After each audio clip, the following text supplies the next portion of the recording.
Spencer, Iowa is home to the world's greatest county fair, but the community has been through a lot of hardships this summer. Our Tidor Mitov joins us in studio this morning with more on this year's fair and their resilience, Teodora. Yeah, absolutely. The theme for this year's Clay County Fair is See It, Believe It. And you really have to see the fair to believe how much progress the community was able to make.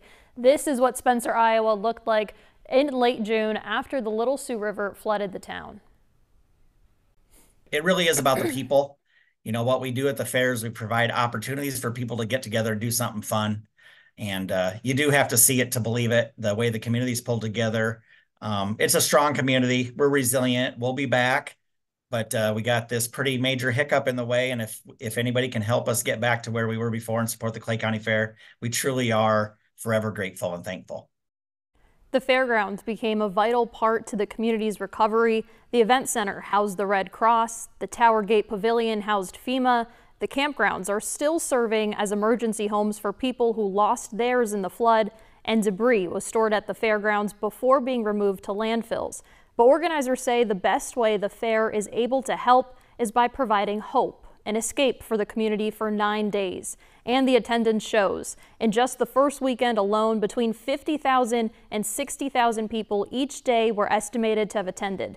And heading into this weekend, they're also expecting thousands of people. And for context, Spencer is a town with a population of just 11,000. Current CEO of the Iowa State Fair, Jeremy Parsons, spent 12 years as the CEO of the Clay County Fair, and he said he'll be in Spencer this weekend. Iowa's fortunate to have so many great county fairs, but then the county fair season ends with what's called the world's greatest county fair. And really, I tell people all the time, it's kind of a miniature version of the Iowa State Fair. So, you know, if you still have that leftover fair fever from August, or just want that one last corn dog, you know, everybody should get to Spencer. I think every Iowan should get to Spencer at least once and see the Clay County Fair. And while the fairgrounds look great today, around 200 homes are still without power in Spencer. So the fair is going one step further to help the community. They're collecting donations. When you go to purchase an admission, concert, or racing ticket, there's a donate button and all of the funds will go towards the community. A link to that will be on WHO13.com. Kaylin. Okay, so many reasons to make the trip to the Clay County Fair. Tidor Mitov, thanks for that report for us this morning.